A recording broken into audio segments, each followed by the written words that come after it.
दर्शकों, हमने आपको अपनी कई वीडियो में ये बताया कि मृत्यु के पश्चात आत्मा को उसके कर्म के अनुसार स्वर्ग या नरक में स्थान मिलता है और उन्हें वहाँ किस तरह के सुख और यातनाएं भोगनी पड़ती हैं। परंतु आज मैं आपको यमलोक के मार्ग का वर्णन बताने जा रहा हूँ, जिसका विवरण गरुड़ पुराण में किया गया है।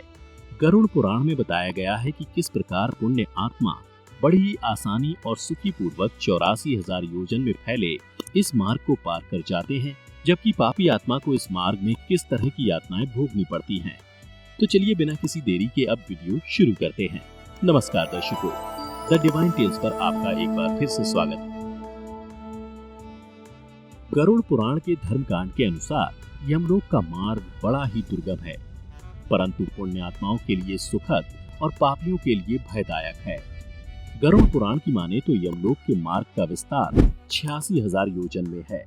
जो मनुष्य जीवित रहते दान करते हैं वे उस मार्ग में सुख से जाते हैं, और जो धर्म से हीन होते हैं वो उनको मृत्यु के पश्चात इस मार्ग में कई तरह की पीड़ा सहनी पड़ती है। पापी मनुष्य यमलोक के मार्ग में दीन भाव से जोर जोर से रोते चिल्लाते जाते हैं। इतना ही नहीं, यमराज के दूत भी इस मार्ग में पापी आत्मा पर चाबुक आदि से तथा अनेक प्रकार के आयुधों से उन पर आघात करते रहते हैं और वे इधर उधर भागते हुए बड़े कष्ट से उस पथ पर चल पाते हैं। वहाँ कहीं कीचड़ है, कहीं जलती हुई आग है, कहीं तपाई हुई बालू बिछी है, तो कहीं तीखी धार वाली शिलाएं हैं, कहीं कांटेदार वृक्ष हैं और कहीं ऐसे ऐसे पहाड़ हैं जिनकी शिलाओं पर चढ़ना अत्यंत दुखदायक होता है। उस मार्ग में कहीं कंकड़ हैं, कहीं ढेले हैं और कहीं सुई के समान कांटे बिछे हैं तथा कहीं बाघ गरजते रहते हैं। इस प्रकार पापी मनुष्य भांति भांति के क्लेश उठाते हुए यात्रा करते हैं। कोई पाश में बंधे होते हैं तो कोई अंकुशों से खींचे जाते हैं और किन्हीं की पीठ पर अस्त्र शस्त्रों की मार पड़ती है। इस दुर्दशा के साथ पापी उस मार्ग पर जाते हैं। किन्हीं की नाक छेद कर उनमें नकेल डाल दी जाती है और उसी को पकड़कर खींचा जाता है। कोई आंतों से बंधे रहते हैं और कुछ पापी अपने शिश्न के अग्रभाग से लोहे का भारी भार ढोते हुए यात्रा करते हैं। उस मार्ग में कहीं विश्राम के लिए छाया और पीने के लिए जल तक नहीं है। अतः पापी लोग जानकर या अनजाने में किए हुए अपने पाप कर्मों के लिए शोक करते हुए अत्यंत दुख से इस मार्ग में यात्रा करते हैं। वहीं जो मनुष्य उत्तम बुद्धि वाले, मानव, धर्मनिष्ठ और दानशील होते हैं वे अत्यंत सुखी होकर धर्मलोक की यात्रा करते हैं। अन्न देने वाले स्वादिष्ट अन्न का भोजन करते हुए जाते हैं। जिन्होंने जलदान किया है वे भी अत्यंत सुखी होकर उत्तम दूध पीते हुए यात्रा करते हैं। मट्ठा और दही दान करने वाले तत्संबंधी भोग प्राप्त करते हैं। साथ ही घृत, मधु और दूध का दान करने वाले पुरुष सुधा पान करते हुए धर्म मंदिर को जाते हैं।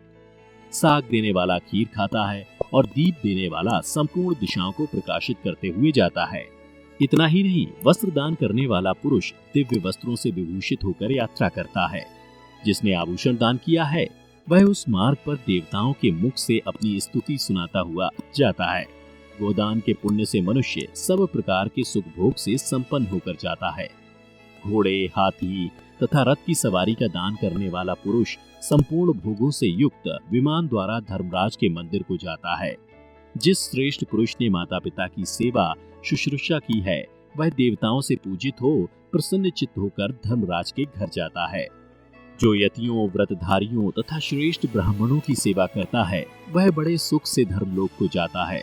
जो संपूर्ण भूतों के प्रति दया भाव रखता है वह द्विज देवताओं से पूजित हो सर्वभोग समन्वित विमान द्वारा यात्रा करता है।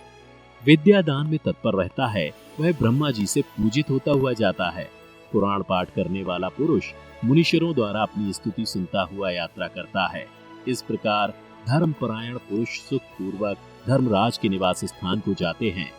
और जब ऐसी पुण्यात्मा यमलोक के द्वार पर पहुंचती हैं, तो धर्मराज 4 भुजाओं से युक्त हो शंख, चक्र, गदा और खड़ग धारण करके बड़े स्नेह से मित्र की भांति उस पुण्यात्मा पुरुष की पूजा करते हैं और इस प्रकार कहते हैं, हे बुद्धिमानो, मैं श्रेष्ठ पुण्यात्मा पुरुषो, जो मानव जन्म पाकर पुण्य नहीं करता है वही पापियों में बड़ा है और वह आत्मघात करता है।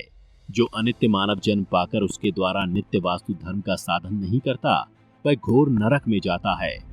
उससे बढ़कर जड़ और कौन होगा। यह शरीर यातना रूप है और मल आदि के द्वारा अपवित्र है। जो इस पर विश्वास करता है उसे आत्मघाती समझना चाहिए। सब भूतों में प्राणधारी श्रेष्ठ है। उनमें भी जो बुद्धि से जीवन निर्वाह करते हैं वे श्रेष्ठ हैं। उनसे भी मनुष्य श्रेष्ठ हैं। मनुष्यों में ब्राह्मण, ब्राह्मणों में विद्वान और विद्वानों में अच्छन बुद्धि वाले पुरुष श्रेष्ठ हैं। अचंचल बुद्धि वाले पुरुषों में कर्तव्य का पालन करने वाले श्रेष्ठ हैं और कर्तव्य पलकों में भी ब्रह्मवादी अर्थात वेद का कथन करने वाले पुरुष श्रेष्ठ हैं। ब्रह्मवादियों में भी वह श्रेष्ठ कहा जाता है जो ममता आदि दोषों से रहित हो। इनकी अपेक्षा भी उस पुरुष को श्रेष्ठ समझना चाहिए जो सदा भगवान के ध्यान में तत्पर रहता है। इसलिए सर्वथा प्रयत्न करके सदाचार और ईश्वर की भक्ति रूप धर्म का संग्रह करना चाहिए।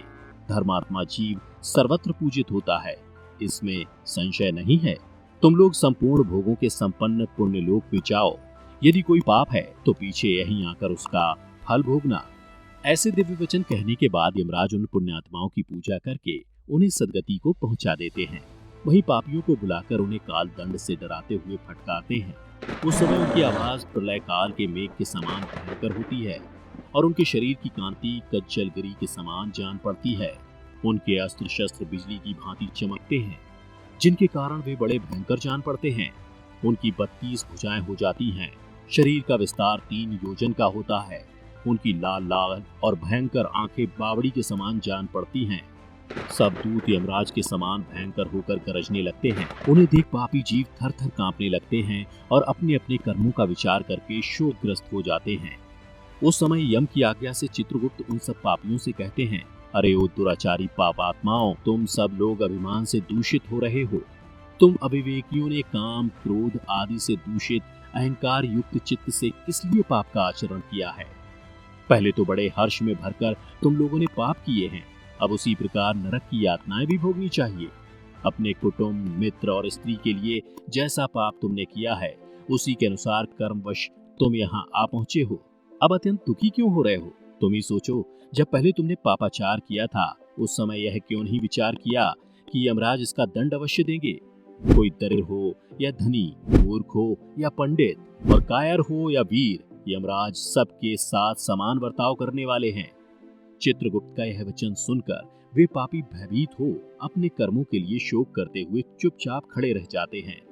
तब यमराज की आज्ञा का पालन करने वाले क्रूर, क्रोधी और भयंकर दूत इन पापियों को बलपूर्वक पकड़कर नरकों में फेंक देते हैं।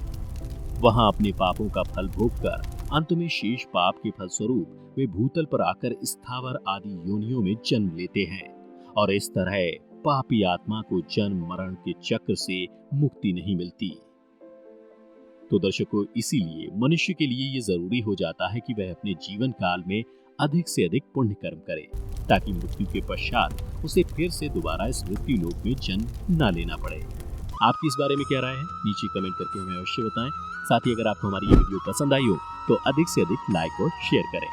साथ ही अगर आप हमारे चैनल पर पहली बार आए हैं तो चैनल को सब्सक्राइब जरूर कर लें। फिलहाल आज की वीडियो में इतना ही। अब हमें दें इजाजत। वीडियो को अंत तक देखते रहने के लिए आपका बहुत बहुत शुक्रिया।